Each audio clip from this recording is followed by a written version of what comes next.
We're live in 3, 2...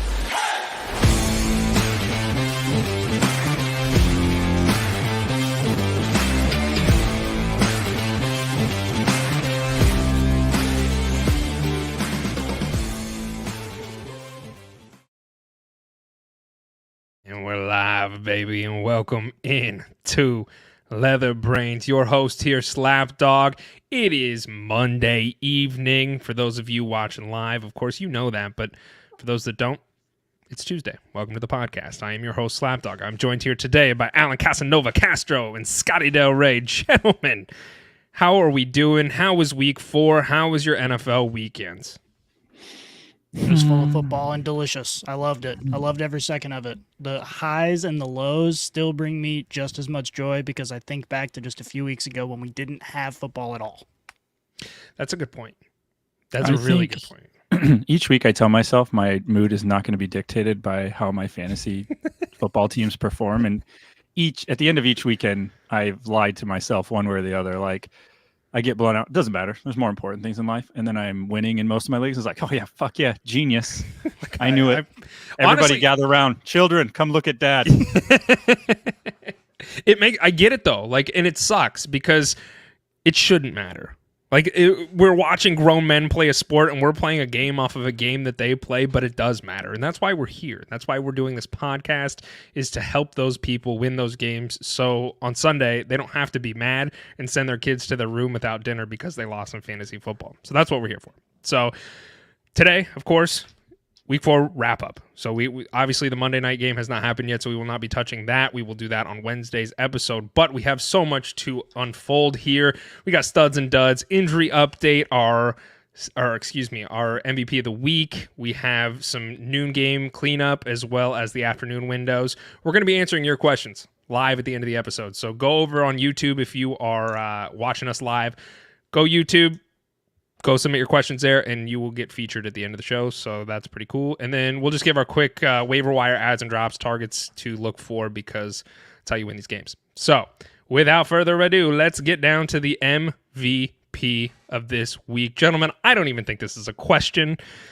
It hurts me to say, it pains me to say, but of course, we have to talk about Christian McCaffrey as our LeatherBrainz MVP of the week. He was absolutely phenomenal. 48.7 points in fantasy, 4 touchdowns, 27 total touches, 177 total yards. Christian McCaffrey did it all. So congratulations to those that started Christian McCaffrey, and I, you know what, I sincerely apologize to the defeats of those who went against Christian McCaffrey because it was a very, very painful weekend for you. Oh yeah, CMC brought it home for me in so many leagues, and I feel like I've been a little bit on an island between you, Slapdog, and Yeti. You guys, a couple episodes, a little bit hesitant to draft a CMC, but I got a lot of shares of him, and right now I'm real happy for it. As long as his old knees hold up, I'm going to be happy for a while. I don't know. Scotty's pulling out receipts. I know. Pulling out receipts. And I don't blame him. I mean, if you're owning Christian McCaffrey right now, there's a very high probability that you're winning weekly in fantasy football because he's just dominating right now. The question is, as Scotty just mentioned, can it be sustained all year? Because 27 touches, that's what the Panthers were doing. That is exactly what the Panthers were doing. And guess what? He couldn't finish out a season because the usage was so crazy. So that's still my concern. Right now, he's doing great. Fingers crossed. I hope for everybody that owns Christian McCaffrey, it's not me, and I am very sad about it. But for anybody who does own Christian McCaffrey, I really, truly hope that he can make it through the season because he's a league winner. The only issue is, can he stay on the field? Right, and but that's the big benefit of this trade from him now in San Francisco. They have so many weapons that they don't have to do this every single week. He can be more efficient with fewer touches because the offense is generally better, which is why I think it was a great landing spot for him. Obviously, you're going to have a little bit more ups and downs, but he's hopefully not going to be injured because they're overusing him. Yeah, I think in Slaps, I don't know if you had a chance to watch the game in its entirety. I haven't watched like a ton of 49er games in their entirety, but the clips or things that I've seen is he doesn't seem to be taking the same kind of punishment like he was taking in Carolina. Like they had him as like a battering ram into like 300-pound defensive lineman. And I think that was a large part of it. I think the way this team sets up, just like Scotty was saying, is like he's getting to do all this because they have they have to respect everything else, and which is amazing that he gets to perform like this. Granted, it was the Cardinals, but no offense, but I think it's just a little different. The 27 touches with the 49ers look a little different than the 27 touches with the Panthers for sure. No, and that's very, very apparent. And like you said, I think he's not taking, or maybe Scotty did, but he's not taking the beating that he typically is or has been with the Panthers in that way. So, and 4 of those were very obviously touchdowns. So congratulations to Christian McCaffrey owners, and congratulations CMC. We know you listen and love the show. We appreciate your support. Congratulations on our MVP of the week. You deserve it. Let's go over to our studs and duds, gentlemen. We have each brought a stud and a dud. Alan, why don't you take us away with your dud of the week? Yeah, my dud of the week was not one human. It was multiple humans, and that was Miami Dolphins. They were my dud of the week after their 70-point performance and looking like world beaters. The beginning of that Buffalo game looked halfway decent, and then they just kind of like imploded. The offense didn't know what it was doing. The defense was just giving up points left and right. It did look nothing like it had looked the week before, which change of opponent will do that to you. But I think the rest of America waking up or rolling into that noon window game expecting to see a little bit more of a fight, and we saw a team lay down. So that was my dud of the week. Well, and I think it's worth noting, like, the Bills are very good. Like, nobody's going to sit here and argue that the Bears are very good. It's an interdivisional game. Devin A. Chain looked great. He looked phenomenal. He is definitely probably an own moving forward, and we'll probably touch on that a little bit in the waiver wire. But yeah, they didn't look great. It was really tough for him. For anybody that started Tyreek Hill and expected your 50 points as usual, were severely disappointed. And when you're going against a good team like the Bills, I think it almost was like a reality check for not just the Dolphins team, but for all of those that are instant starting Dolphins players. I think obviously you're going to probably start a lot of them, but don't come to expect that same production that we've seen the first couple of weeks, because if this is any indicator, they're not perfect. So yeah, honestly, from a fantasy perspective, what I take away from this is I'm still pretty happy with the Dolphins players, because this was a tough game for them, and Tua still threw for almost 300 yards. Obviously, A-Chain did his thing. Tyreek was held in check, but still 58 yards receiving on 3 catches, so it didn't ruin your team. Hopefully, he didn't put up a goose egg. So I'm still optimistic about this Dolphins offense. I think their defense, from a real football perspective, has got some work to do. Once they play a high-powered offense once, and then they put up almost 50 points, or they let them put up almost 50 points. But ultimately, the Dolphins are still really, really good. So I'm still looking forward to watching them every week. Yeah. Scotty, who was your dud of the week, my friend? Well, let me scroll on up here, and I'll tell you who my dud of the week is. It's Desmond Ridder, obviously. I've been talking shit on this guy for so long. Like, it's like always in the back of my mind. Him and Dan Campbell just live rent-free in the back of my head. Be nice. I've said it before, I'll say it again. This is a team that could be a legitimate playoff contender if they had someone competent throwing the football. And for whatever reason, they didn't address that in the offseason. They wanted to see, they saw signs that Desmond Ridder might be able to grow into that guy. He's not that guy. Right now, I am rooting for, who is his backup? Is it Heineke that's backing him up? Yes, it is. I think it is. I'm rooting for Heineke to take over this team. And I think if we see more performances like that, it's going to happen. And at the very least, we know in Heineke that he is capable of passing the ball effectively.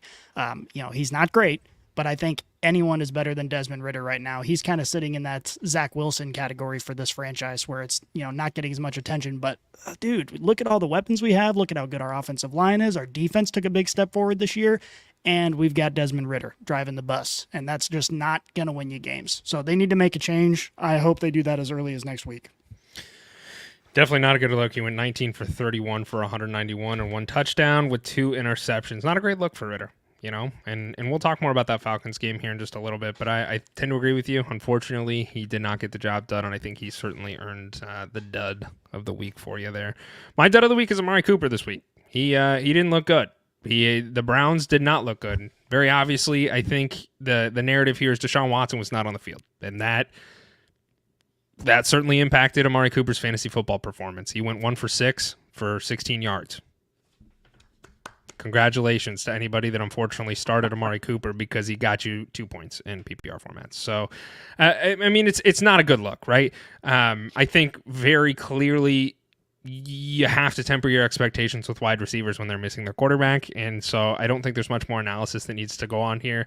The Browns look like shit without Watson. I've always wondered, when you're a wide receiver like that and you're not part of an offense that's like chucking it around all over the place. So it's like you catch one ball, 16 yards, and then you just kind of like, ran around the field the rest of the day. Like, what'd you do today? Well, I just kind of like ran around and like tried to block for my running back every once in a while, but that's about it. I mean, that's what it was. And this was the game I was looking the most forward to. Like, to be honest with you, the Ravens Browns, they were both 2-1. I thought this was going to be a great matchup. And then, Watson was kind of questionable all week, and then it comes out that at very last minute that he's not going to play. Really sucked. Because this is a game I was very excited for. I expect better weeks to come for Amari Cooper, but I think that he has to be paired with Deshaun Watson in order for the performance to be there. So he earned my dud of the week. Let's get a little bit happier, fellas. Let's flip the coin here. Let's bring a stud to the table. Scotty, bring us your stud of the week, my friend. Oh yeah, stud is Josh Allen, throwing for over 300 yards and 4 touchdowns. Since week one, week one happened. He threw like 3 interceptions, and we all were like, oh no. The Brian Dable effect is in full swing. Brian Dable left him. Now all of a sudden he can't figure out how to play quarterback anymore. And he put all of us doubters to shame over the last 3 weeks, including this week, where he just looks like this Bills team could be a real contender. When Josh Allen is playing as well as he is right now, there are very few teams that could stop them. And we saw that this week with the game against Miami, because we all know what Miami did last week. Their offense looked completely unstoppable, and this Bills team held them in check and put up almost 50 points on them. So Josh Allen deserves all the credit in the world, and hopefully he keeps this going. I loved seeing it. I really did. Josh Allen looked like Josh Allen that we came to expect, so he had a phenomenal week. Allen, your stud of the week, buddy. Yes, sir. It's my boy CJ Stroud, and we'll get into it a little bit later when we talk about the games. But I think just impressed with him. I think if you picked him up off the waiver wire, I'm not sure how many people trusted to draft him in redraft format leagues. So if you picked him up over the last couple weeks, his completion percentage is not spectacular, but he protects the ball, he moves it downfield, and he puts up a lot of freaking points. This week, 306 yards passing, 2 touchdowns, no picks. I think that's what you want. That's what you're looking for. You're looking for somebody to get you all those points. It was a very quiet 306. I was watching a little bit of the game, and it was just, obviously Pittsburgh sucked and Pickett went out. But yeah, he's my stud of the week. He's kind of been floating under the radar of like, well, and now he's trending. Week 4, he's trending. I think between him and Puka, there's certainly a back and forth argument for offensive rookie of the year, and rightly so. I mean, CJ Stroud through 4 games has had 1,200 passing yards, which is first among rookie quarterbacks, 6 passing touchdowns, 0 interceptions. He has had a 100.6 passer rating, and he is 2-2 for a team record, which is all first among rookie quarterbacks. So he is certainly looking like the best rookie quarterback in this class thus far. He's throwing the ball a lot. The Texans are trusting him to throw the ball a lot. And honestly, he looks comfortable back there. If you're watching any of these Texans games, and if I'm not a Texans fan, but if I was back in the day, I'd be pretty damn happy. I'd be excited for what this team and this possibility for them could be, because Stroud looks like the real deal. He looks wonderful. He's making a lot of the right reads. He's making great decisions as a quarterback, and that's what you want. So I love this, and I love this for him, and I'm excited to see this Texans team. I want them to be good, and I think he certainly is the guy to get the job done for him. So what's crazy to me, just real quick, is that he's doing all this with Nico Collins as his wide receiver 1. He's got no weapons, and he is out here slinging the ball like a madman. The things you're concerned about with the rookie quarterback are turnovers. He's not doing that. He's making plays with weapons that would be wide receiver 2s and wide receiver 3s on every other team. Yeah, if you're a Texans fan, you got to be stoked. Seems disrespectful to Nico Collins, but we'll let it slide. He's doing good. My stud of the week's DJ Moore, man. The main reason I brought him here as my stud of the week is because I think this is probably my only opportunity all season long to shine some happiness and light on DJ Moore. He looked great. He went 8 for 9 for 23.1 fantasy points in half PPR format.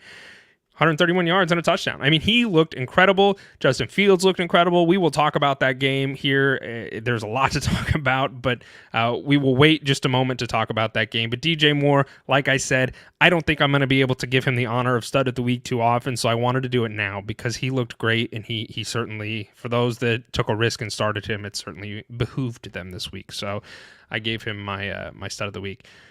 That's it for our studs and duds. Let's move over very quickly. I want everybody who's listening right now to be cognizant of the names I am about to say, because there's a lot of them, and this is the injury update. So there is a lot of players that got hurt this week. I don't want to spend a lot of time on them, but I just quickly want to run through this list and kind of the time turnaround, because these people are hurt and it's going to in fact impact your rosters. So T. Higgins hurt his rib. He is out 2 to 4 weeks. Justin Herbert broke his hand. It's on his non-throwing hand, or he broke his finger, excuse me. Kenny Pickett, knee, multiple weeks, but it's now, there's rumor that he might even play this week, which is its own conversation in and of itself. Pat Freiermuth, hamstring, same hamstring issue that he had last year. Javonte Williams, running back for the Broncos, hurt his hip. Rico Dowdle, hip. Jawan Johnson hurt his calf, also same calf from preseason. Devontae Adams, he hurt his shoulder, but he did come back to play, so I expect him to still be on the field, but that was kind of scary. Mike Evans, hamstring. He's had plenty of hamstring issues in the past, so he could end up week to week. Matt Stafford did hurt his hip, but he came back to play. Donald Parham hurt his wrist, and Alec Pierce is in concussion protocol. All of those players are injured or have some sort of injury designation, so just be aware of it. Be cognizant of it and have pivot options ready if you're planning on starting any of those people. I'm going to guess a lot of those people you're not, but some of them you might, so just be careful for that. Moving over to the LeatherBrainz game of the week, more like shame of the week. The game that we have picked this week to highlight is the Broncos versus the Bears. Broncos win this game 31-28. Yeah. Yeah, this is the toilet bowl. I mean, this is what we were all waiting to see. These two teams look like they might be the worst two teams in the league, or they're competing for it. And the Broncos, maybe they're a little bit less worse. But I think, it comes down to Matt Eberflus, which we'll talk about in just a second. But, Russ Wilson went 21 for 28, 223 yards, 3 touchdowns. So, he managed to be a little bit productive. Javonte Williams got injured, as you just mentioned. So the running game here was a little bit non-existent. But Jerry Jeudy, also non-existent, 3 for 52. Sutton, 3 for 27. He did find the end zone. But Justin Fields, guys, Justin Fields went off. For all the people who drafted him, this is the week that they were hoping they would get every week, but they haven't gotten every week. He went, 335 yards passing, 4 touchdowns. He did throw an interception, which ended up being a big impact on the game, but for fantasy purposes, not a big deal. He's still probably, won you your week or at least helped you there. And then, as you mentioned, DJ Moore went off as well, was a big beneficiary of Justin Fields doing work. So we got to talk about Matt Eberflus, right? Is this guy on the real hot seat? We saw in this game, obviously a very competitive game down to the wire. Eberflus decided 4th and 1 with less than 3 minutes to go. They're on the 18-yard line. He could kick a go-ahead field goal and then trust his defense, which, by the way, the defense he runs, he's a defensive coach. He calls the defensive plays. But he decided, no, we're not going to kick the field goal. I don't trust my defense. We're going to go for it. They don't get it, and the Broncos march down the field and kick the go-ahead field goal for the win. That's a bad look. Oh, it's terrible. It's terrible. And the question I think we really, I think you wanted to talk about this, and I also wanted to talk about this, is Matt Eberflus, is he on the hot seat? Should he be on the hot seat? I think he should be. This is a poor performance by him. And honestly, I have to tip my hat to Justin Fields this week, because Justin Fields looked great. He did. He looked great for a vast majority of this game. He was not running the ball at all. He was rushing the ball. He's not rushing the ball. He was running the ball, and he looked great when he did it. So it's very clear that he can throw the ball, which has been a huge concern for all Bears fans and fantasy football owners, is can he throw the ball? He showed that he could do it this week, but Alan, it was against the Broncos. That's what I was just gonna say. I was like, are the Broncos the get right game? You had our 2 MVPs last week with Devin Achane and Raheem Mostert against the Broncos, and then you have the get right game with DJ Moore and Justin Fields against the Broncos. So yeah. Maybe the lesson learned here is that evaluate your fantasy rosters. If they are playing the Broncos, odds are they're going to be a good option. Even if it's a shit option for that week, or you have a bye or somebody gets hurt, just look at who's playing the Broncos. I think we're trending through week 4 of they are giving up a ton of points. You're going to see points all over this. So I hope that's what we ultimately learn from this. Going back to Scotty's Eberflus comment, I think the thing that's interesting is how he handles his roster when things happen a certain way, where like Fields threw a pick. Yeah, it was costly. And then they kind of like went into a shell of themselves as an offense. Like they seemed to be more tentative, less aggressive, did not seem to be doing what they were doing before, which got them to that large victory.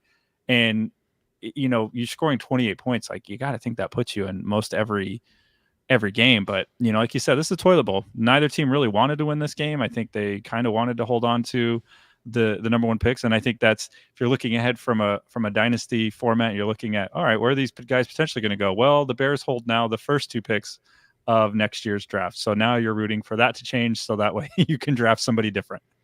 I mean,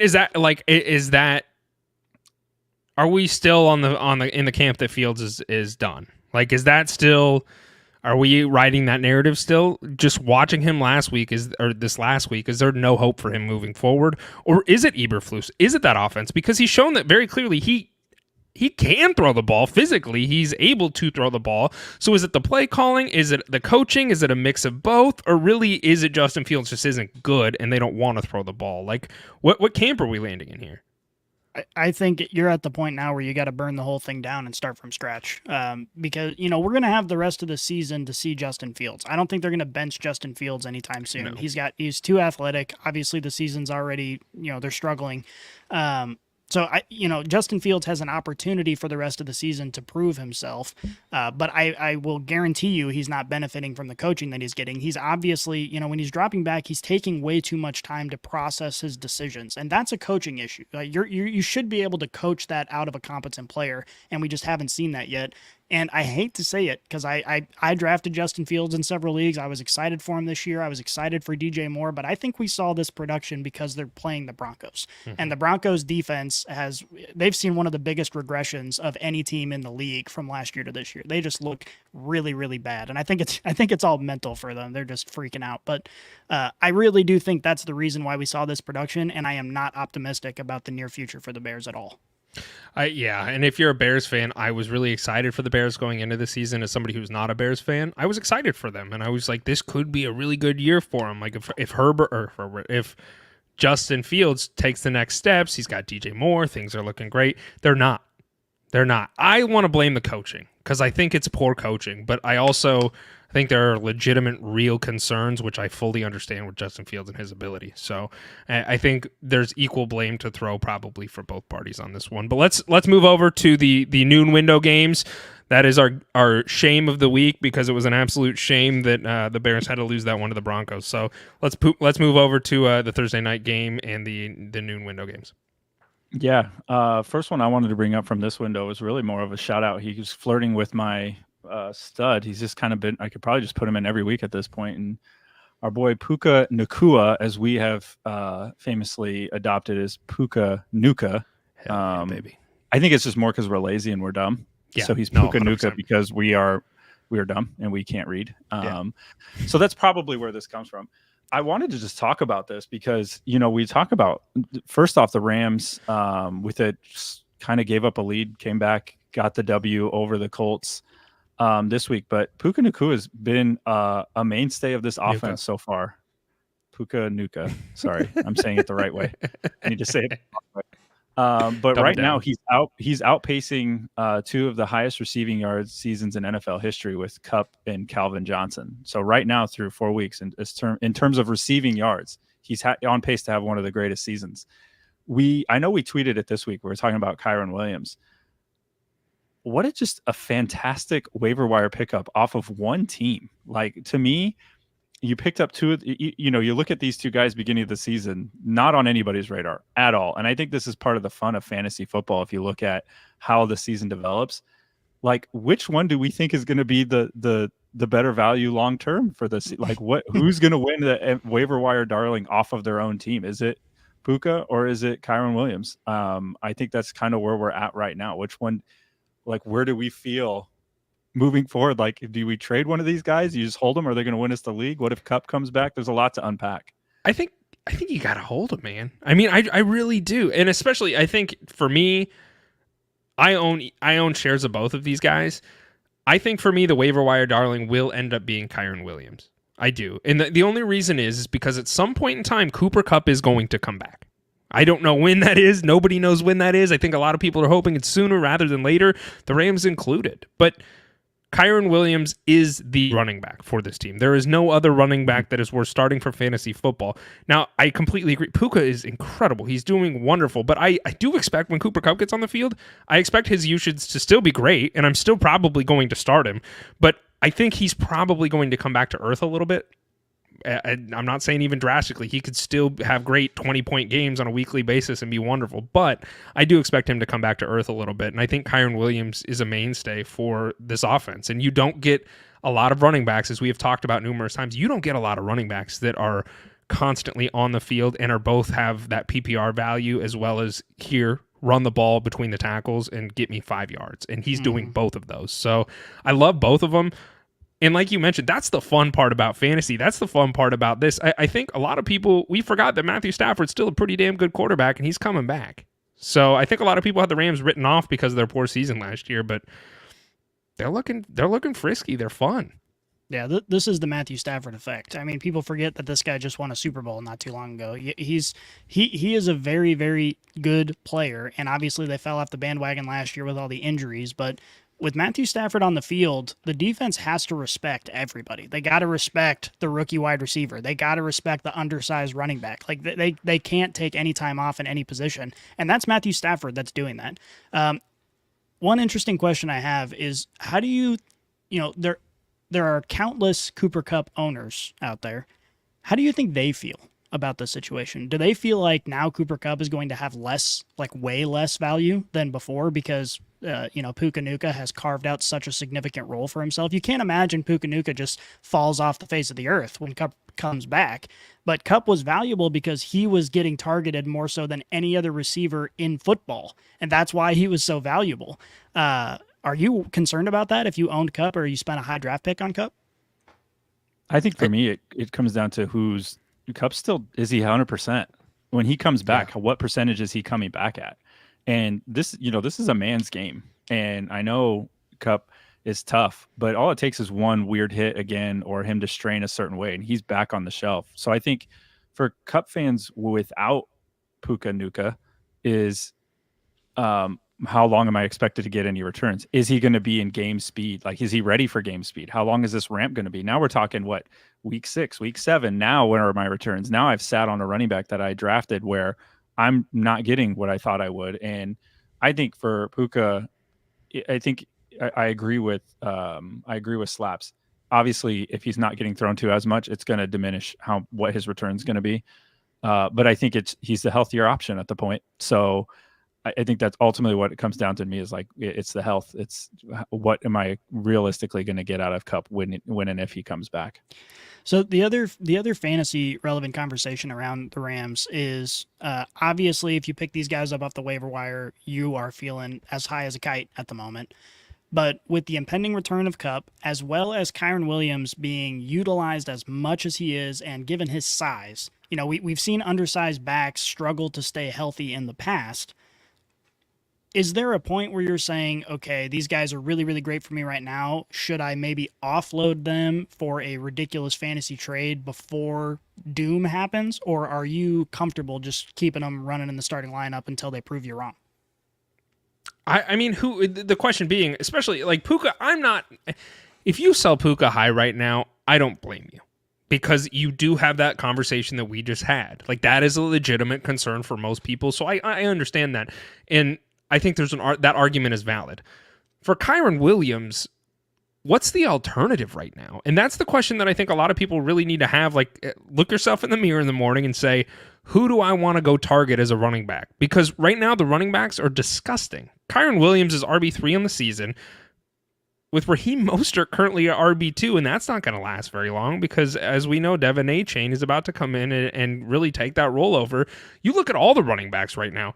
I'm perfectly content owning Kyren Williams, and I'm not looking to trade him because the market right now is just so disgusting that I might have hit gold, and I might not get that same return. The only person that I would be interested in even remotely moving him for right now is Christian McCaffrey, and every CMC owner is. There's no way it's going to happen. Well, the situation that fantasy managers are in with Kyron, though, is that they picked him up off the waiver. So they have 2 running backs that they would have been starting were it not for Kyron. Now, Kyron obviously is outperforming those running backs right now, but if those running backs are still in the top 12 or, top 15 running backs, are you comfortable trading Kyron Williams for like a haul at wide receiver or something like that? Or maybe, a good backup running back and a solid flex position, something, you can put together so many packages because you got Kyron Williams for free.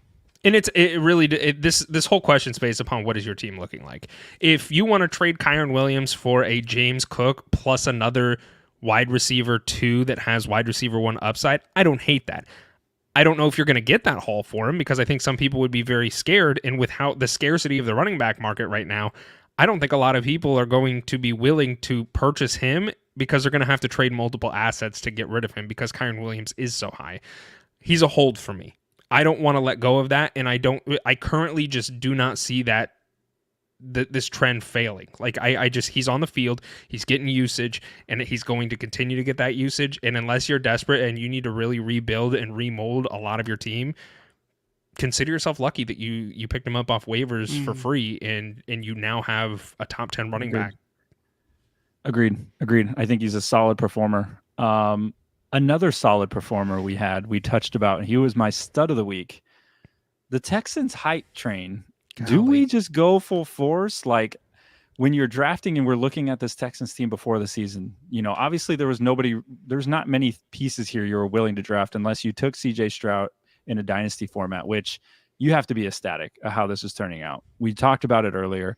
He looks comfy back there. He looks very sure of himself. He looks like he knows where he's going with the football. And no offense to anybody on that roster, he really doesn't have a ton of weapons to go to. They invested heavily on the defense. They got a defensive guy at head coach. I think Stroud is giving them some confidence being on that rookie contract to attract and pick up / draft some additional prospects for them to work with around CJ Stroud. And so I think if you're looking at a team moving forward, like what are we feeling? Slaps, are you a little jealous? You got off the train. I'm a little sad. I am a little sad. I am. But the other thing that's worth noting, are the Texans legit? Like that's the question that we're really asking. And is CJ Stroud legit? I think CJ Stroud is legit, but I also just want to point out how easy this schedule is for the Texans this year. I mean, they have a very, very friendly schedule. They played Pittsburgh last week, who just all around looks atrocious. Their offense is, and we'll probably, I don't know if we're slated to talk about that today, but that is something that needs to be talked about because Kenny Pickett looks like dog shit. Kenny Pickett looks like, I would say Kenny Pickett looks like the worst quarterback right now, especially after Wilson's play this week. Kenny Pickett might be the worst starting quarterback in the NFL.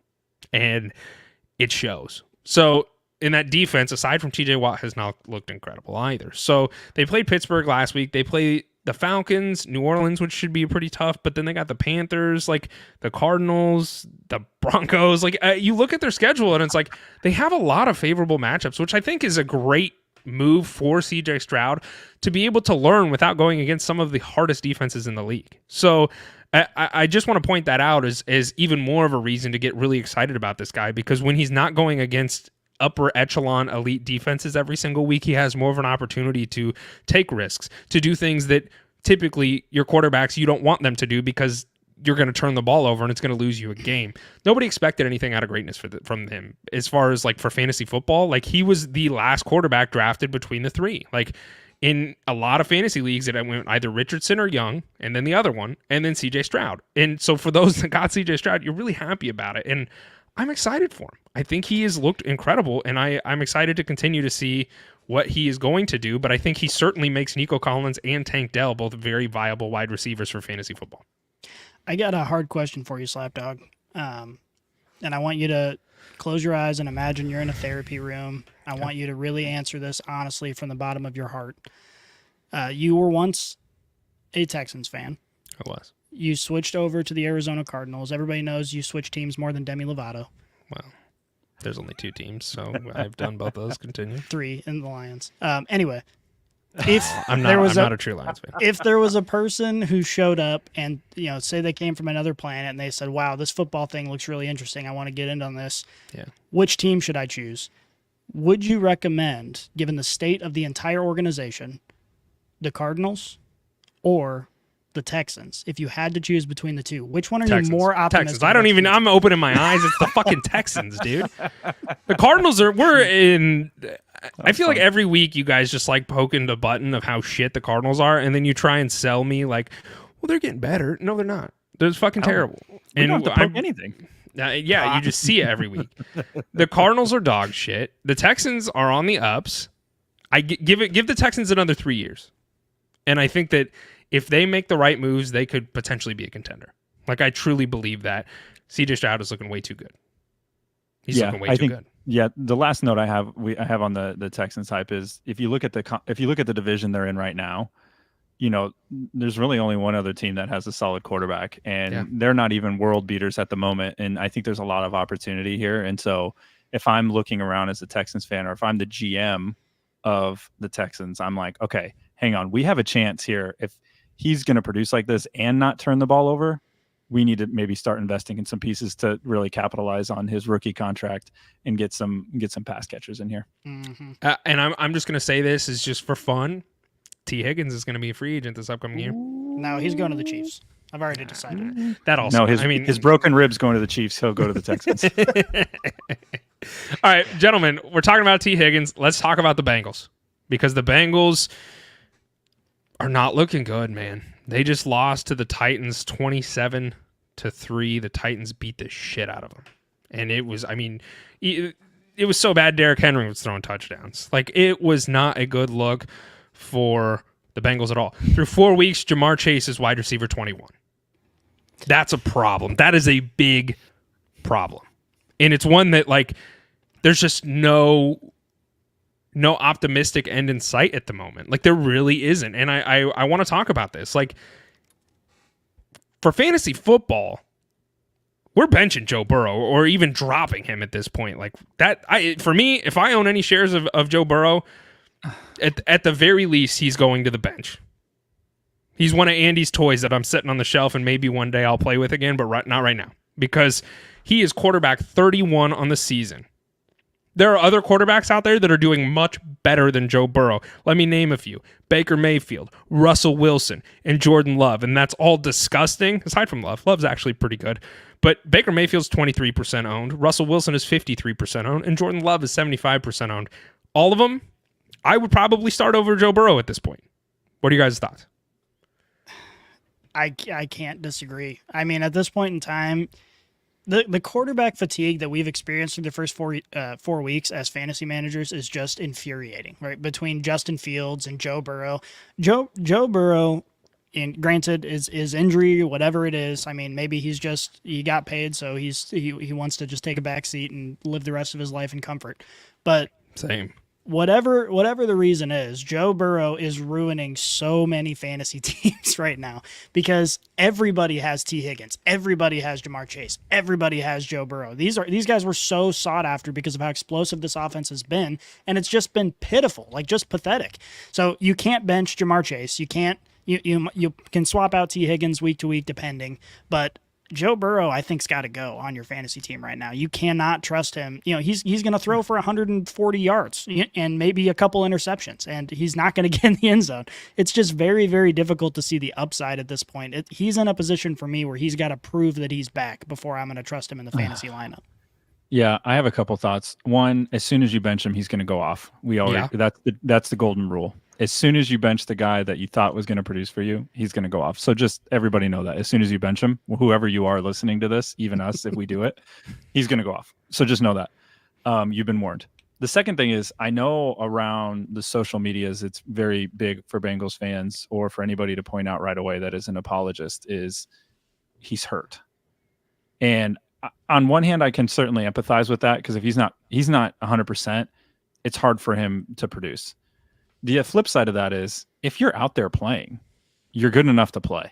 And that's kind of how I operate. If you're playing, that means you're good enough to play. And I know last year we always like to hang our hat, Matt, of like if Pat's ankle was not good. Oh, it's because he was hurt. You know, at the end of the day, he was playing. Regardless, if he's not playing and he's not there, that's a totally different story. Then you can say, oh, the reason they're not winning is because Joe Burrow isn't there.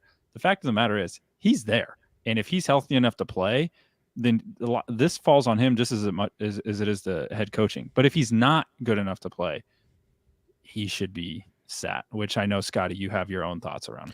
Which, I mean, and I am curious to pick your brain on this, Scotty, but I tend to agree with you, Alan. Like, if you're out there on the field, you need to be in playing format. Now, if you get hurt in the middle of a game and you go out there to try and win it all, I'm not gonna give you shit for it, right? Because what's the alternative? And more often than not, you still might be able to. But we're going into week 5, and you haven't looked like Joe Burrow of the last 2 years. And it's really starting to cost me my fantasy games and a lot of other people their fantasy games for it. And also just the Bengals in general. Like, they're losing games because Joe Burrow's out there.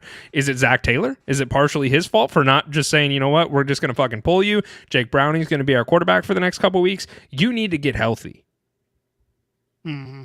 You just paid this quarter, and I'm sorry, Scotty, but no, you're good. You just paid this quarterback a shit ton of money to be a franchise guy. If he is not 100% healthy, why are you rolling him out on the field every single week when he looks like he's 25% of the Joe Burrow that we know?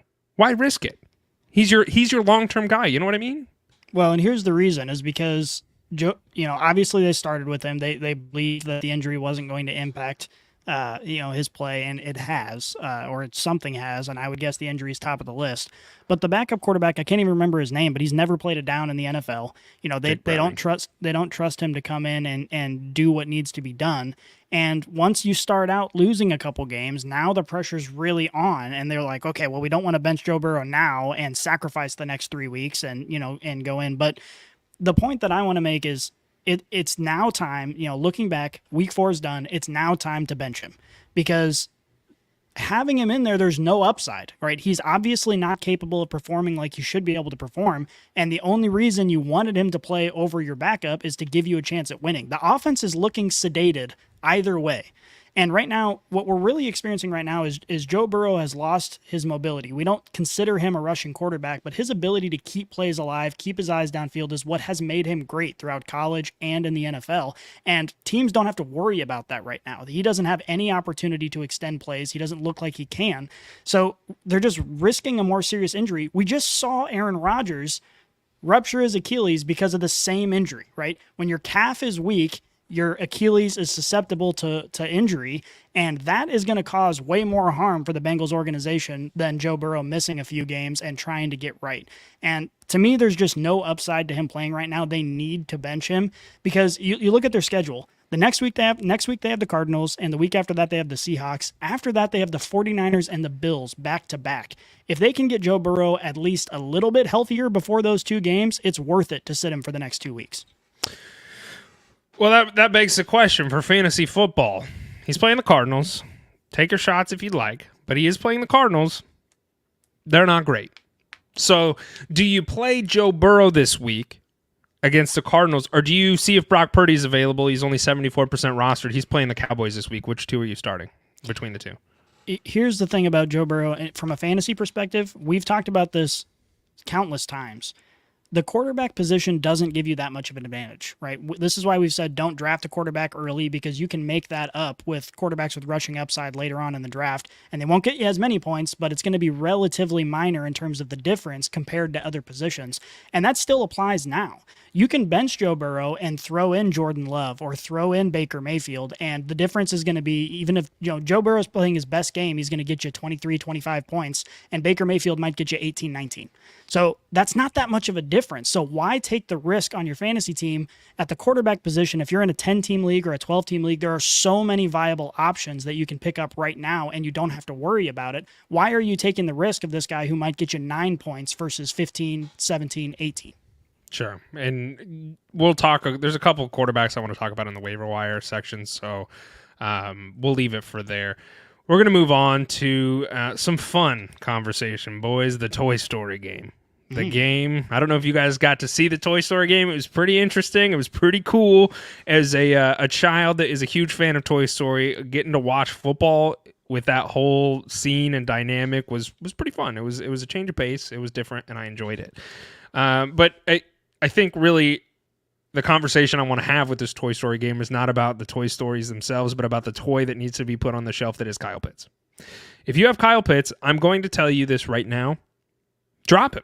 You can drop him. You don't even need to put him on your bench. You can drop Kyle Pitts. The only thing that Kyle Pitts is doing for you right now is clogging your roster. He looks beautiful. He looks great. He is one of those toys that you want to keep or you want to take out of the box and play with, but at the end of the day here, he is not that. And it's not his fault. It's the coach's staff. It's the coaching staff's fault for not getting him more involved. It's Desmond Ritter's fault for not getting him more involved. It's not Kyle Pitts' fault. He is an athletic freak. But you know what? The problem is he's not getting the job done for fantasy football. I give you all permission. Drop Kyle Pitts. Go find a new tight end on the waiver wire because Kyle Pitts ain't it. In fact, he wasn't even the number one tight end this week for the Falcons. It was Jonnu Smith, who went 6 for 6 for 95 yards. Kyle Pitts only went 2 for 4 for 21 yards. Kyle Pitts, everybody is so encapsulated with him because of the name value that he brings to the table because he coming into the league, he was an athletic freak. The sad reality is he's playing with a mediocre quarterback in a run-first team. Drop Kyle Pitts, go get Zach Ertz, go get Hunter Henry. Scotty or I will both agree with you on that. You can drop Kyle Pitts. Is that fair to say, gentlemen? The only thing that makes me hesitant, and granted, I've been delusional about Kyle Pitts since day one, so it could just be a me problem. If you go to my Twitter and look at my AV, it's still a sticky note that says Kyle Pitts no matter what. That's what it is. Rip the sticky note down, man.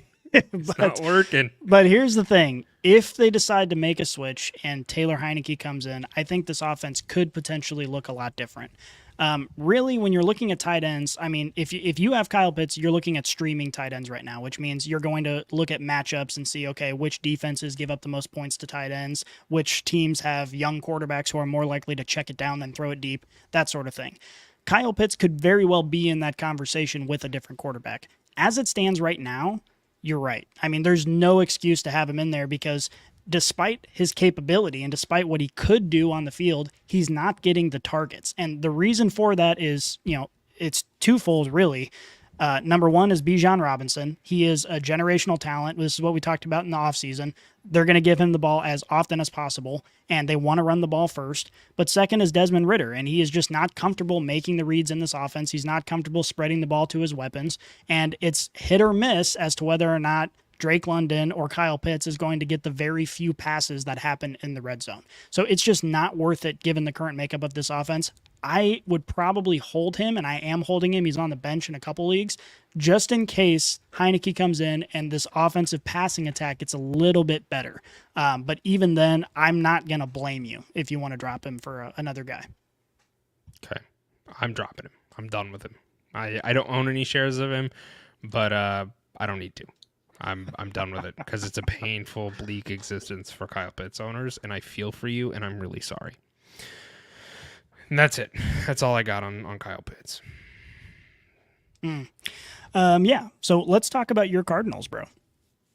I know you are always really excited to talk about the Cardinals. I'm not.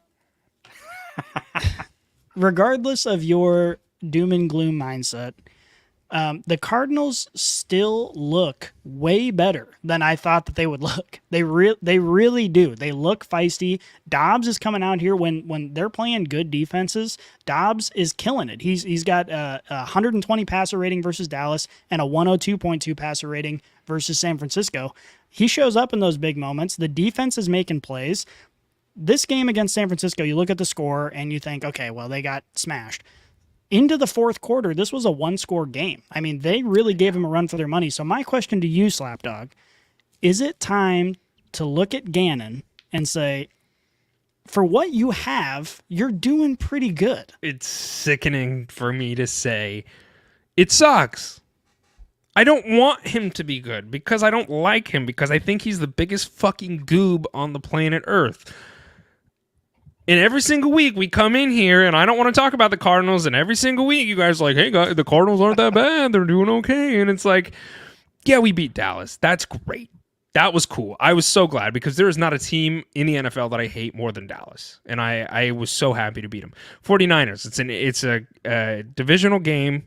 Divisional games typically get a little bit friskier than usual, and it actually was a good game. Like, it was not a bad game for Cardinals fans. There were certainly things that you could hang your hat on and say, you know what? We didn't play bad. And we didn't play bad. I thought we did pretty well.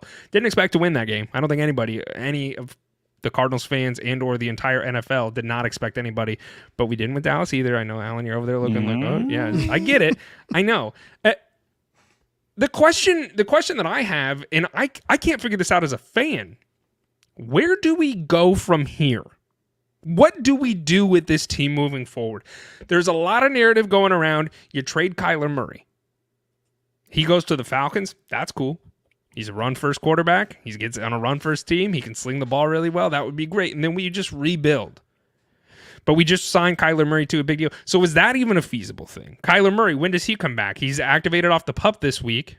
However, the Cardinals have already come out and said, we're not going to be playing him in the foreseeable future. So when does he come back? Do you bring him back this year? What does that do to him if you don't bring him back this year and he remains on the Cardinals a year removed from football? There's so many questions that I don't have the answer to, and I'm struggling to try and figure it out.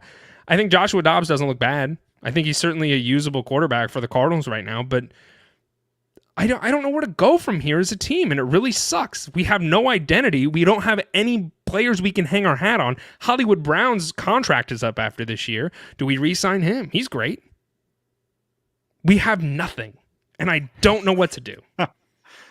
Oh, man. It makes me sad that you're this sad. I want to make fun of you, but you're too sad. I think you should be happier. I think you should be happier. You need to be a little happier.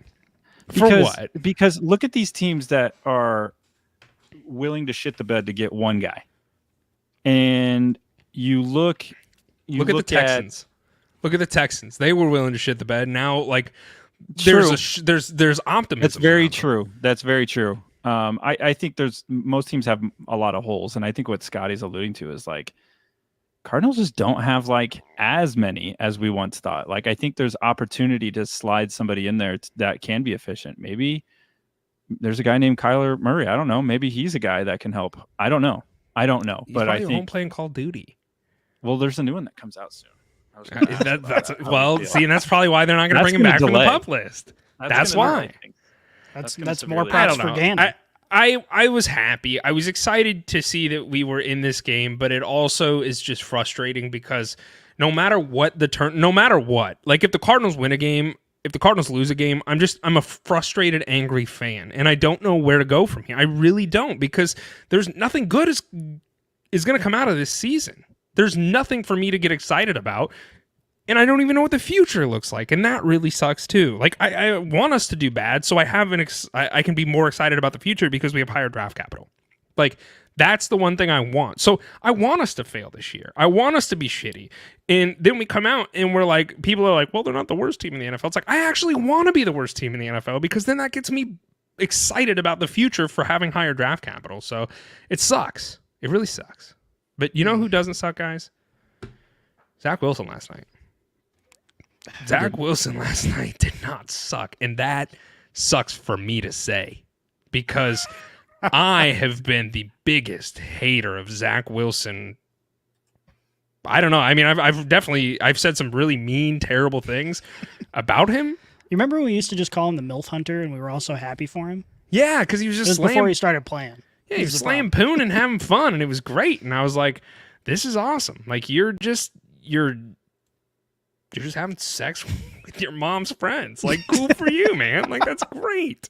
But then he started doing shitty, which was shitty for all NFL fans. It was shitty for everybody. It was shitty for the Jets offense because they had weapons and they weren't really getting utilized because Zach Wilson was shitty. I didn't expect shit from him last night. I was going into this, I was man, this is going to be a disgusting game. Nobody cares. Move on. The Chiefs have this in the bag. Zach Wilson came out and played the best game of his career thus far. And it really, against the Chiefs, who are not a bad team, obviously. You guys know this because you're Chiefs fans. But, I'm not surprised that Patrick Mahomes struggled. And I do want to talk about that, but I'm not surprised at all. I said this going into this game. The Jets have a freaking phenomenal defense. Patrick Mahomes has struggled to get the ball in the receiver's hands, mostly because it's the wide receiver's fault. So I wasn't surprised to see that they struggled. I'm going to be honest with you, gentlemen. I think the Chiefs should have lost this game. Yeah, I mean, that's a fair point to make, to be honest with you, because, and I agree with you. I went into this game with a lot of trepidation, which I'm learning now. Being a Chiefs fan forever, we didn't have this problem for most of the time, but over the last 6 years or so, every single game we go to, I find myself saying, shit, like, if we lose this game, what is it going to look like? And the Jets are one of those teams where it's like a trap game because the Jets are a very, very, very good team. It was not too long ago that with just one player swapped out, we were talking about the potential for a Super Bowl. This is a very good team. They have weapons on offense. They have a stellar defense. So going into this game, I was like, well, Patrick Mahomes better have his shit together, otherwise this is going to end badly. And he gifted them 2 interceptions that were like some of the worst thrown balls I've ever seen Patrick Mahomes throw. So I was nervous all the way through, and what you're alluding to, of course, is the refs here, which has just become a common thing for Chiefs fans to deal with now. I'm getting to the point as a Chiefs fan where winning games because of controversial calls is almost worse than losing the game. Like it is so overwhelming, the number of people who are just like, oh, the NFL's rigged for the Chiefs. There are more conspiracy theorists when it comes to NFL football than politics or anything else. It's crazy. And the penalty called for defensive holding that brought back the interception was a bullshit call. I mean, it was very clearly a stupid call. Thank you. That's the one that I wanted to fight on because it was illegal contact at bare minimum. Sure. But to sit there and say holding, that is the only thing that I really want to argue with on this. And I'm glad that you said that because I'm not a Chiefs fan. You guys think I'm a Chiefs hater. I wanted the Chiefs to win this game. I really did. But to see the Chiefs win in that fashion really disappoints me because I would have rather the Chiefs blew the Jets out by 3 touchdowns. But to sit here and the fact that we're even having this conversation sucks. And if I was a Chiefs fan, I would say the same thing. I think this sucks. But to sit there and throw the flag as a pass interference, the problem that I have with the call is if you want to sit there and call that, is it technically, pass interference? Maybe. But you can't tell me that if I turn on a football game and I watch the corners every single time, that shit doesn't happen on every single play. And the reason that it was called is because way after the fact that it happened, another D-back jumped up and grabbed the ball out of the air, then the flag was thrown. That's what I have a problem with. If you're going to call that, throw the flag when it happens. Well, you're talking about a difference of milliseconds there. I think it was a mistake, and the reason it's a mistake is because the game's coming down to the wire. It's very clearly a ticky-tack kind of call, and those kind of calls happen. They happen all throughout this game. They happen all throughout every game where there are no calls that should have been called, and there were flags thrown that shouldn't have been thrown. But it just seems like, and maybe it's because everyone hates the Chiefs because they've been winning, but it seems like, man, it always picks up a firestorm whenever it happens to the Chiefs, and it's been happening right at the end of these games, and it's just so frustrating to watch. And the other thing too, it was a really bad no call, holding on the offensive line on Patrick Mahomes' run when he picked up a key first down, and it was a blatant hold that they missed. And those sorts of things are just becoming, like, we could put together a whole highlight reel of the Chiefs with just no calls and bad calls because of when they happen in the game. I think it's also we're all watching the Chiefs play. I think these calls happen all over the place. You're kidding yourself if you think this is a Chiefs issue. The Jets were also given calls that were somewhat suspect, where they called the Chiefs for a horse collar tackle when he's getting drugged down by his face mask. Now, if the Jets were to win, nobody's going to go back and revisit that call and say, well, that kind of changed the way the Jets were able to get down there and score, and that was the difference in scoring. Nobody gives a shit. It's because it's the Chiefs. It's because people don't like the Chiefs. It's because it happened towards the end of the game and everybody was watching. So everybody's throwing their hands up and saying, well, what the hell? They should have lost. It's because they want them to lose. And because what you want to have happen didn't happen, you're going to look for reasons for why it didn't happen. And maybe not because you couldn't get the Chiefs off the field. Maybe not because Pacheco goes for over 100 yards and they control the clock in the second half and only need to kick 1 field goal to do anything. Maybe did the refs fumble the ball for Zach Wilson, or did Zach Wilson fumble the ball for Zach Wilson? The refs. It's easy to point your fingers and say, well, the refs did it. And anybody that says, oh, the NFL's rigging the games, you are dumb. You are so dumb, because all you are saying is the NFL doesn't like my team, which makes you even more dumb. Because why is the NFL picking teams? And if it is, why are you even watching? Why are you even watching that? Let's Just turn pivot. it off. Let's look at the other side. How much money is the NFL making on all this Taylor Swift bullshit? How much publicity is the NFL getting for all this Taylor Swift bullshit? Go look at the NFL Twitter page right now. I have a fact for you. Okay, if bring you it. Want to see it. Yeah. The Jets Chiefs game last night was the highest rated TV show since the Super Bowl. Stupid. And a large part of it is to 2 million cool. more. 2 million more female viewers were watching the game. Yeah, because of Taylor Swift. So look, I'm not seriously saying that the NFL is rigging Chiefs games to win, but like, I'm tired of the Taylor Swift bullshit. I'm going to tell you that. I'm so done with it. I think it's ridiculous. I think it has nothing to do with the NFL, and the fact that the NFL Twitter page has Taylor Swift just draped all over it is such a weak and sad excuse for a publicity stunt to try and garner. Like, I get it. I understand why you're doing it, and I probably would too if I was the NFL. Move the fuck on. You don't see Sierra getting fucking TV time just because she's supporting her husband, Russell Wilson. Like, let's move on here to football, because that's what we're here to do. I'm not here to watch Taylor Swift eat fucking nachos next to Donna Kelsey for 30 minutes out of the game. Like, I don't care.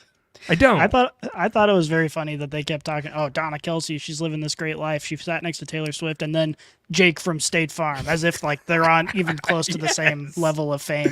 Which is funny. Like, it was so funny seeing her. Like, and I get that. Like, that to me is funny. And the fact that she is able to go to both games and do all that, I love that. But to sit there and like, not only that, but it's disgusting for Kelsey and Swift is like people who are in a relationship. Like, there's so much, like, this just adds pressure and bullshit for no reason. Like, let's get back to what we're supposed to be doing here, and it's NFL football. Like, who cares who's in the building? It makes you wonder if like the investment to make the Toy Story game is worth it when all they got to do is just get Taylor Swift to date somebody, and then bam, 2 million more viewers. Like, what other celebrities are available that we can get in and have date Zach Wilson or whoever the fuck else is the flavor, like Justin Herbert? Like, who cares? It's stupid and it's frustrating, but that's all I got on the Chiefs. I don't know if you guys have anything else as our Chiefs fans. Do you have anything else that you'd like to mention before we move on? The only thing I will mention is if Zach Wilson can play like that, I look at maybe the Jets wide receivers just a little differently if he can do that consistently. I don't know if it was just the situation. You know, you kind of get up for the big games. Is he going to be able to do that at noon on a Sunday? You know, and somewhere else when not very many people are watching and you have to get yourself up for the game, and that's not like a Sunday night football. Because I think we've seen that also. Like, you're going to give the best shot to the teams that deserve it. And I think for me, it's now, can that be replicated? Which we'll see. But I'm going to ask you a question. I'm going to ask you a question that's pretty gross. Do you start him next week against Denver or Joe Burrow next week against the Cardinals? Oh my gosh. Well, I can't go against my own word. I already said you got to start whoever's playing against the Broncos. So I guess I got to start Zach Wilson. I mean, honestly, like if he can continue to play the way that he did last night,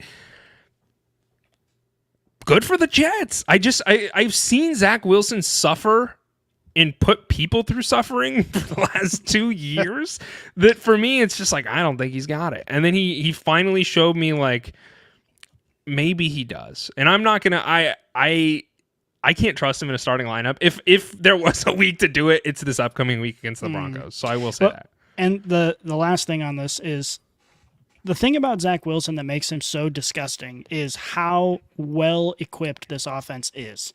Right, there are weapons everywhere on this offense. So theoretically, this should be a 49ers situation where you can just plug and play literally anybody and they can find some level of success in this offense, but he hasn't.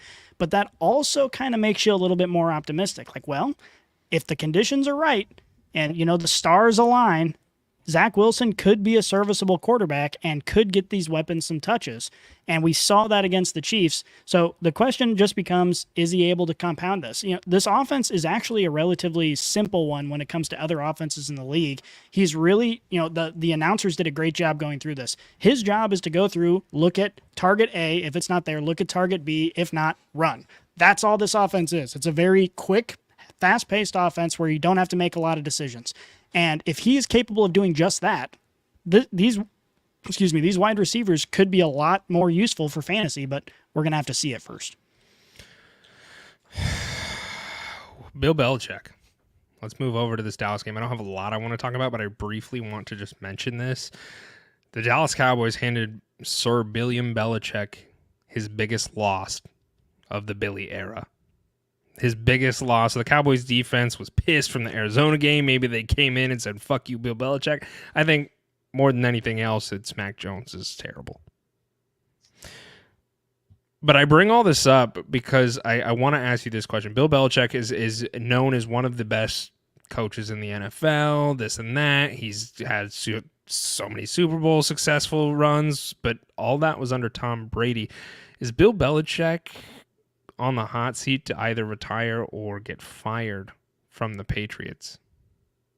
Or is he a lifer because of what he's done? Yeah, I don't think there's any chance he gets fired. I think if he leaves, it's because he wants to leave for one reason or another. The way you have to look at the Patriots is their situation is bad, but removing Bill Belichick from the equation will only hurt them. Like Sure. there is nothing positive to come from that move. So unless he chooses to leave, he's there for the long haul. Yeah, Their offense is. Go ahead, Alan. I'm sorry. Oh no, you're just gonna say what I was gonna say. Their offense, like, look at the teams of old that he won with, those Patriot teams. Those are defensive focused teams. He just happened to have a generational talent at quarterback to fall into his lap to help mitigate and do it the offense. And those offensive teams weren't lighting it up aside from even the Randy Moss teams. So I think right now it's just these are the teams he should be having. Like he just happened to have a great quarterback that was able to smooth things over, and he provided that great quarterback with a all pro defense that's gonna help allow that quarterback to make mistakes. And now you just have this quarterback in play now that just is not allowing you to do that. I think it's just the formula. He needs to have a top tier quarterback manning that offense. That way it can just mosey along, score 20, 25 points, boom, get a victory. And that's on. If you look back at a majority of those Patriots teams, that's what they were doing. Yeah, they've got no weapons on offense at all. Like, no, but they haven't. And they haven't done anything to really bolster it either. And Mac Jones has not looked good to add fuel to the fire. So maybe he kind of gets a little bit of pressure to try and retire. I don't know, but this Patriots team just does not look good, and it hasn't since Tom Brady really left. So I don't know. I wanted to bring that up because, like I mentioned, he got his ass handed to him by the Cowboys, which was kind of sad to see. So, all right, gentlemen, let's get over to our Brainbusters. Here's the mail, it never fails. It makes me want to wag my tail. When it comes, I want to wail. All right, baby, we are back. We are doing our mailbag segment. So if anybody has any questions that are watching over on YouTube or Facebook or wherever the hell you're watching us at, put your comments in over at YouTube and we will answer your questions. And don't forget to hit subscribe. We do greatly appreciate it. First question comes from Duffy with a little smiley face. That's cute. What's the move with Jonathan Taylor? Should I trade him? Well, news just came out today that he will be coming off the PUP list, gentlemen, and it looks like he could be back as early as this week. Do you trade for him, is the question from Duffy. It's a really tough spot. I just, given all the drama that's happened, it's so difficult. We could be so optimistic all the way up until game time and then find out that Jonathan Taylor says, fuck you guys, I'm not playing another down for you. So it's just very, very difficult. I think maybe you trade for him if you are in desperate need. But at this point in time, I'm kind of just taking a hands-off approach. I don't want to be the one holding the bag when I sell my soul for Jonathan Taylor and all of a sudden he's not playing the rest of the year because of contract issues. I'm willing to risk it for the biscuit. I mean, that's where I'm at. Zach Moss has been a great fill-in, but I don't obviously he's not going to be there long term if Taylor is playing. So, yeah, I would look to trade for him if you can right now because the running back market is so desolate. I would risk it, and exactly. I understand your concerns, Scotty. I get it, and I think that's a fair concern. But given the state of the running back market right now, when the usability for fantasy, I would be looking to target John Taylor myself. And it sounds like you agree. Is that fair to say, Alan? I definitely agree for the reasons you just said. The running back market is shit. Okay. I'm about to have to start one of my kids. Oh, no. Yeti asks, should we sell high on Justin Fields and Kmet? The answer is yes. I would 100% be selling high right now. That is something that I would look to do immediately. Next question comes from Squishy Ducky. Falcons to win the Super Bowl. I think you are smoking something delicious. And If it's in Andy's bedroom, yes. and you are the Falcons, and the other opponent is a 3-year-old. JJ Keats. Appreciate the question, man. Thank you. Welcome back. ETN or Jones rest of season? I don't know which Jones he's referring to. Probably Aaron. That's probably Packers? a good guess. Yeah, He probably that's means a good Packers, Aaron Jones. Guess. Yeah. Shit.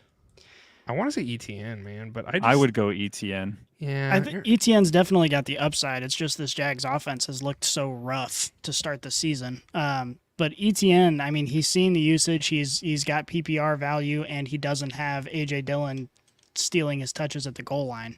So to me, I think ETN's the upside play. Aaron Jones is reliable to a degree, but ultimately, I think ETN's the one to go with.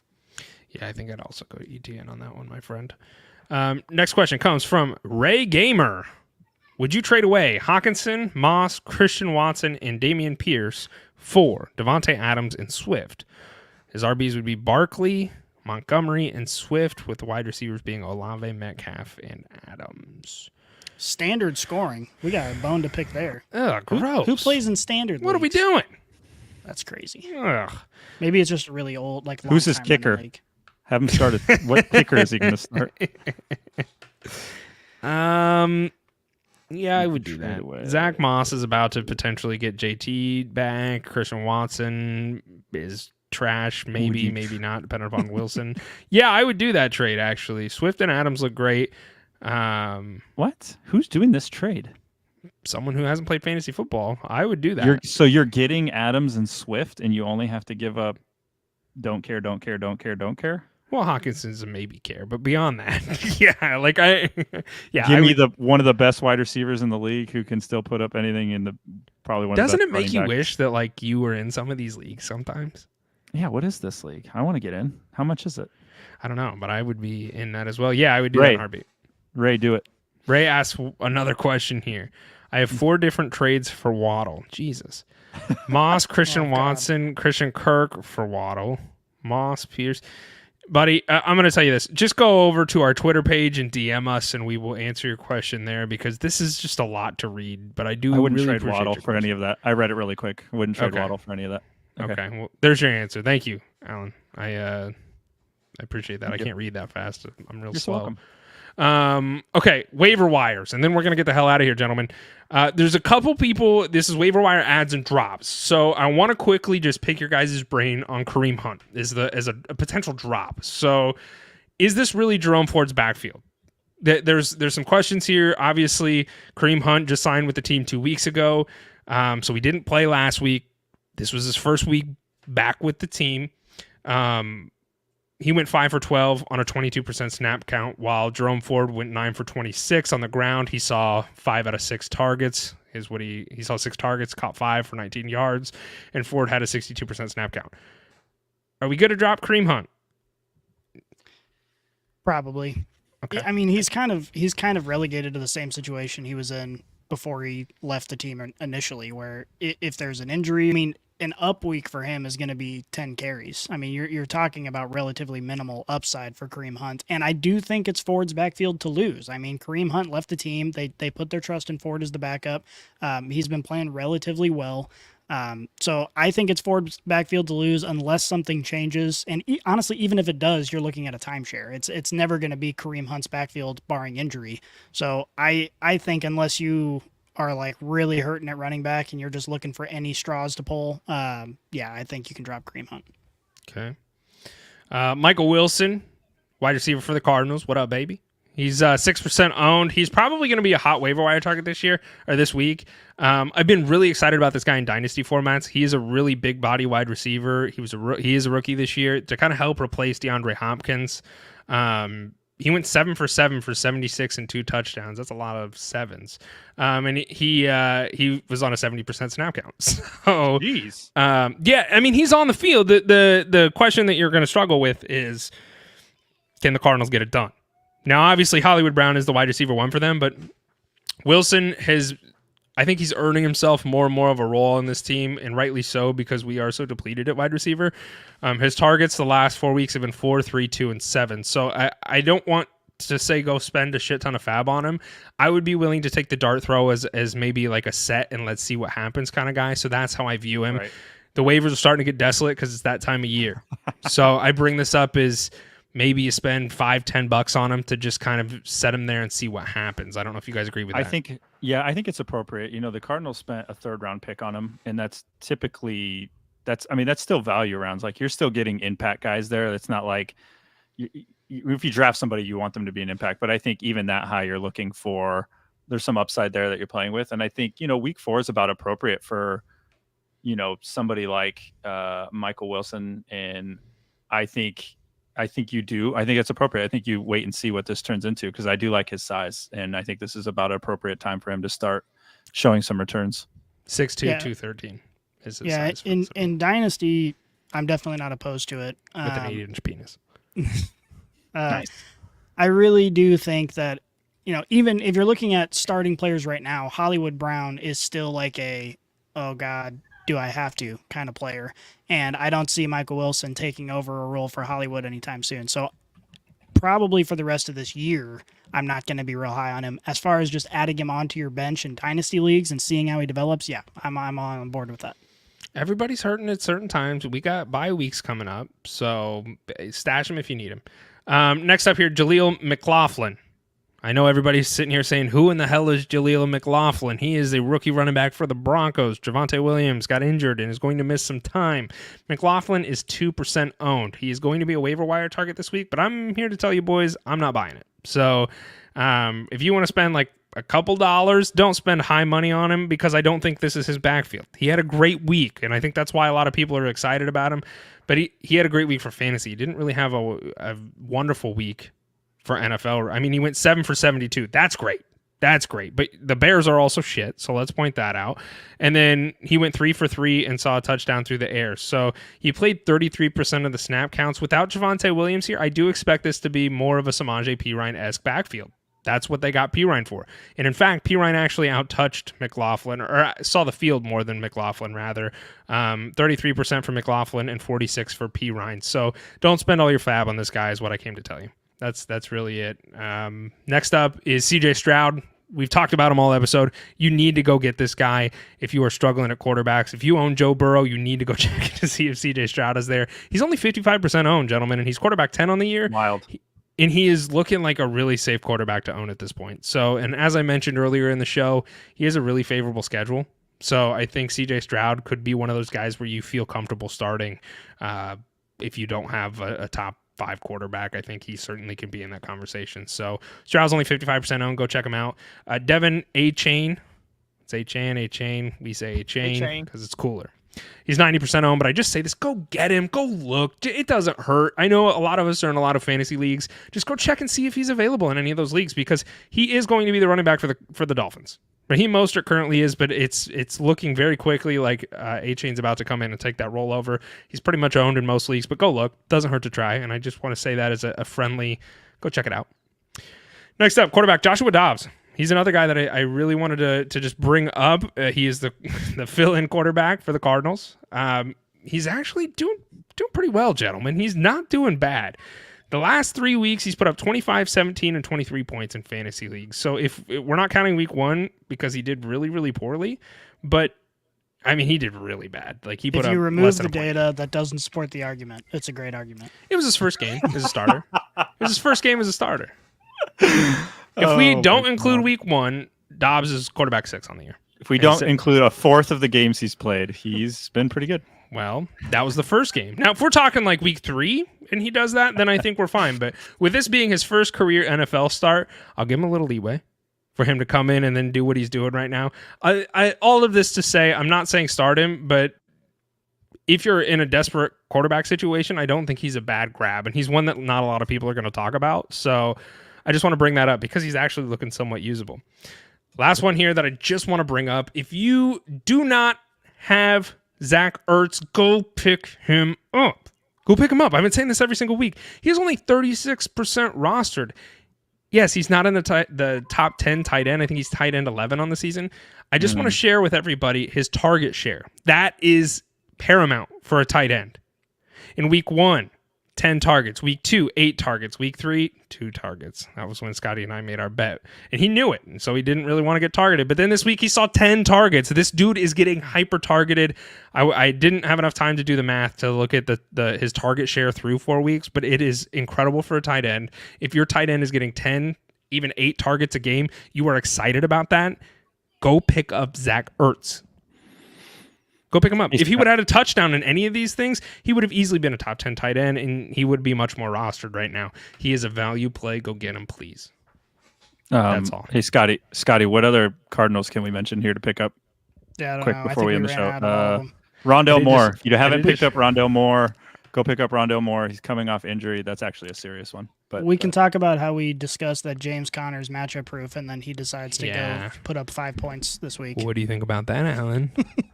Well, it seems like the Cardinals have it out for us. They must listen to the podcast because every time we say something positive in their favor, so now all the players you just mentioned are going to shit the bed. God damn, that's the whole team. We've talked about everyone. If there's anybody for you to go, I just realized I didn't realize there was 3 Cardinals players on here. It's just because it's that time of year and everything's so desolate, and they're like, "Oh, the Cardinals are there."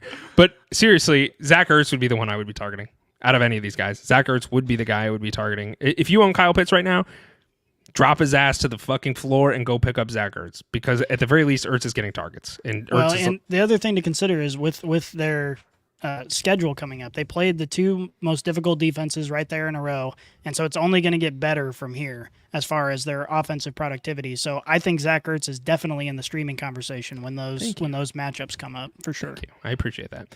All right, gentlemen, quick question, and then we're getting out of here. Monday Night Football. It is about to start here very, very soon. Giants, Seahawks. I've got the Seahawks winning this. I think Vegas does too. You guys both agree with that, or are you taking the Giants? I'm taking the Giants because of bias. I have so many shares of Daniel Jones and Darren Waller. I just need them to do literally freaking anything. So out of nothing but pure hope to the gods, I want the Giants to win this game. I'll join Scotty's little desperation boat. I don't really have a dog in the fight, but I'll let be in that boat as it sinks. Okay, that's yeah.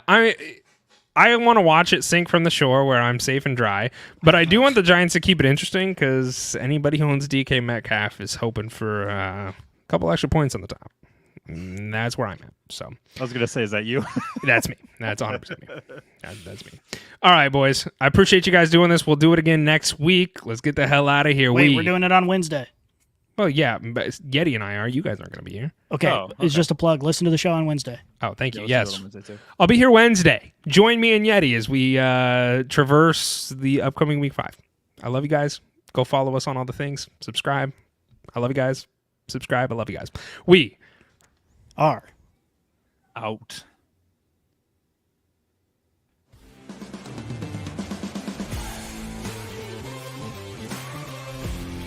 If you enjoyed this episode, make sure you tune into our new releases every week on your favorite podcast app. Follow us on Twitter, Instagram, and Facebook, and check out LeatherBrainz.com for all of your fantasy football needs. And remember, Brainiacs, a championship should be more than a fantasy.